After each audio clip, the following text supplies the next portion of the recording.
Halo, selamat datang di paparan data kita kali ini. Gini, hari ini saya bener-bener semangat banget soalnya kita bakal ngebedah satu topik yang ibaratnya tuh urat nadi buat setiap bisnis kuliner, yaitu profitabilitas. Karena gini ya, menjalankan restoran itu pastinya bukan cuma soal masak makanan enak, tapi gimana Anda pinter-pinter muter angka di balik layar. Coba deh pikirin sejenak. Anda benar-benar tahu nggak sih, berdasarkan data yang pasti, hidangan mana di menu Anda yang diam-diam jadi tambang emas, dan sebaliknya, mana yang malah diam-diam nyedot habis keuntungan kasir Anda. Seringnya, pemilik usaha kuliner tuh cuma nebak-nebak pakai insting. Dan ya, sayangnya insting itu lumayan sering meleset. Masalah utamanya tuh gampang banget dijelasin, tapi susah dihadapin. Selera konsumen itu selalu berubah-ubah. Preferensi yang naik turun ini tuh bikin volume penjualan ikutan loncat-loncat kayak roller coaster. Ujung-ujungnya, ngontrol biaya makanan dan nentuin prioritas menu tuh berubah jadi pertarungan harian yang bikin pusing para manajer restoran. Nah, buat ngurai benang kusut itu, ini dia agenda paparan kita hari ini. Kita bakal bahas tantangan profitabilitas bisnis kuliner, terus mengenal konsep menu engineering, lanjut ke studi kasus di Oriza Restoran, ngelihat hasil matriks bintang hingga anjing, dan ditutup dengan strategi pemasaran berbasis data. Yuk, kita mulai.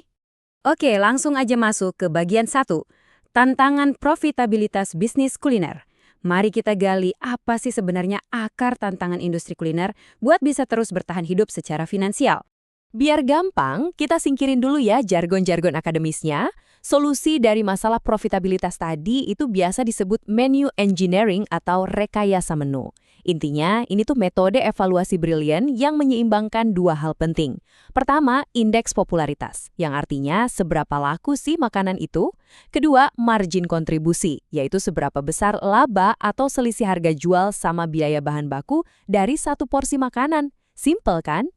Lanjut ke bagian 2, mengenal konsep menu engineering. Di sini kita bakal lihat kerangka teori yang diracik sama Kasavana dan Smith buat benar-benar mecahin masalah ini. Nah, ini dia nih inti dari metodenya Kasavana dan Smith. Mereka ngebagi menu ke dalam 4 kategori yang gampang banget diingat. Ada kategori bintang, ini menu yang laku banget dan untungnya gede. Terus kuda beban, ini laku keras tapi sayang margin keuntungannya tipis. Ada juga teka-teki. Nah, ini untungnya besar banget, tapi anehnya jarang ada yang pesan. Terakhir, anjing. Ini udah nggak laku, untungnya juga kecil. 4 kelompok ini benar-benar jadi kunci buat kita ngelakuin diagnosa awal. Oke, cukup ya teorinya. Kita masuk ke bagian 3, studi kasus Oriza Restoran. Biar kebayang, kita bawa konsep tadi ke dunia nyata. Lewat penelitian di Resinda Hotel Karawang, di sini Anda bakal lihat seberapa saktinya data kalau diolah dengan benar. Peneliti di studi ini nggak main-main loh. Mereka ngumpulin data operasional yang solid banget dari riwayat penjualan di bulan Juni 2024. Total ada 42 item menu yang dianalisis dari makanan pembuka, makanan utama, sampai makanan penutup buat ngukur seberapa sehat sih finansial restoran ini sebenarnya. Coba perhatiin deretan data di sini. Yang menarik, ini bukan data karangan. Anda bisa lihat daftar namanya, ada bebek garing Resinda, soto ambengan, sampai aus prime beef tenderloin. Semuanya lengkap sama harga jual dan jumlah porsi yang terjual. Ini jadi bukti valid kalau kita benar-benar ngomongin uang sungguhan di operasional bisnis nyata. Sekarang kita masuk ke bagian 4, hasil matriks bintang hingga anjing. Pertanyaannya, setelah semua angka tadi dimasukkan ke lembar kerja, rahasia apa yang akhirnya keungkap dari menunya Oriza? Wow, lihat deh rincian kesehatannya. Perhatiin persentase ini. Mayoritas, luar biasa besar, persisnya 64,29% dari menu mereka masuk di kategori bintang. Ini tuh pertanda restoran yang sehat banget. Sisanya, 33% itu menu teka-teki, cuma 2%-an menu anjing. Dan yang uniknya, mereka sama sekali nggak punya menu kuda beban. Dan visual ini dengan brilian mengilustrasikan hasil pemetaan tadi. Kalau Anda lihat di kuadran kanan atas, yaitu wilayahnya menu bintang, kelihatan padat banget kan? Ada 27 item kumpul di sana. Ini ngebuktiin kalau produk-produk restoran ini punya kekuatan besar buat narik pelanggan, sekaligus nyatok untung gede di waktu yang bersamaan. Biar lebih jelas, mari kita adu pemenang dan pecundangnya. Sebagai bintang, ada klasik Caesar salad. Bayangin, modalnya cuma 35.000, dijual 72.000, dan laku sampai 60 porsi. Berbanding terbalik sama satu-satunya menu yang masuk kategori anjing, yaitu My Gelato Scoop. Harganya murah, margin keuntungannya tipis banget, dan sebulan cuma laku 20 porsi. Kelihatan banget kan bedanya?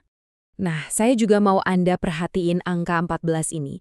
Ini adalah jumlah hidangan yang terjebak di kategori teka-teki. Salah satu contohnya tuh Aus Prime Beef Tenderloin yang harganya Rp328.000.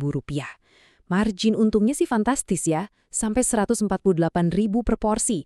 Tapi sayangnya, dalam sebulan cuma laku 5 porsi doang.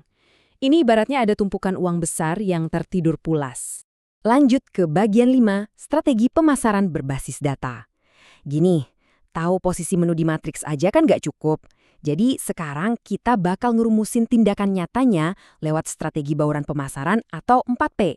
Product, Price, Place, Promotion berdasarkan data tadi. Jadi, poin krusialnya adalah Anda butuh rencana aksi yang taktis. Dari studi tadi, ada 3 langkah utama yang bisa langsung dicontek sama restoran manapun. Pertama, kembangin varian buat menu bintang. Kedua, modifikasi dan promosi gencar buat menu teka-teki. Dan ketiga, jangan pakai ragu buat ngelepas menu anjing. Mari kita bedah satu-satu. Buat menu bintang, Anda nggak boleh biarin mereka diam aja. Strateginya adalah diversifikasi. Misalnya, kalau prawn pomelo pear salad itu laku keras, yuk bikin varian barunya, kayak edisi pedas mungkin. Anda bahkan bisa pasang harga agak tinggi pas peluncuran buat ngasih kesan eksklusif. Terus yang paling penting, pastikan tim pramusaji selalu merekomendasikan menu-menu bintang ini ke pelanggan.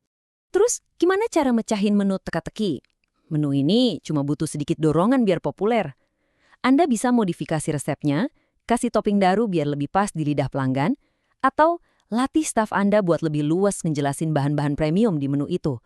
Strategi lain, coba deh pakai harga paketan, kayak beli 2 lebih murah, buat mancing orang nyicipin hidangan yang aslinya super menguntungkan ini. Nah, ini nih bagian yang kadang agak berat buat pemilik restoran. Tapi harus tegas. Buat menu di kategori anjing, strateginya cuma satu, divestasi total. Kalau ada hidangan kayak gelatoskop tadi yang nggak laku dan nggak bawa untung, ya datanya bilang harus dicoret dari buku menu. Potong aja kerugian Anda dan kasih ruang baru buat inovasi yang lebih menjanjikan. Walaupun di studi ini Oriza kebetulan nggak punya menu kuda beban, buku pedomannya tetap jelas. Jangan pernah naikin harga drastis buat menu kuda beban. Nanti pelanggan malah kabur. Sebaliknya, coba efisienkan proses di dapur atau jadikan menu ini sebagai bagian dari paket combo biar untungnya ketarik naik. Saya mau bacain kutipan penting dari riset ini. Mereka nyebutin kalau pendekatan ini membantu restoran tetap kompetitif dalam jangka panjang dengan tetap relevan dengan kebutuhan dan preferensi pasar. Ini jadi semacam pengingat buat kita, kalau rekayasa menu itu bukan cuma soal taktik cari cuan cepat, tapi soal gimana kita bisa beradaptasi dan terus bertahan hidup di industri kuliner yang persaingannya super kejam. Sebagai penutup dari paparan data ini, inilah gambaran besarnya. Mengubah tumpukan data riwayat penjualan yang mentah jadi sebuah matriks visual yang jelas itu benar-benar bakal ngasih pemilik restoran kekuatan absolut. Anda jadi punya kendali penuh buat ngontrol food cost, dan pastinya anggaran pemasaran Anda nggak akan boncos, karena targetnya udah diukur seakurat mungkin sama data. Jadi, setelah ngelihat sendiri bukti betapa saktinya metode ini, saya mau nutup paparan ini dengan satu pertanyaan yang lumayan krusial. Kapan terakhir kali Anda benar-benar duduk dan ngebedah angka-angka di balik daftar menu Anda sendiri? Jangan sampai menu bintang Anda redup tanpa disadari. Dan berhentilah bakar uang buat ngasih makan menu anjing yang nggak bawa untung. Terima kasih banyak udah menyimak paparan ini, dan sampai jumpa di eksplorasi data kita selanjutnya.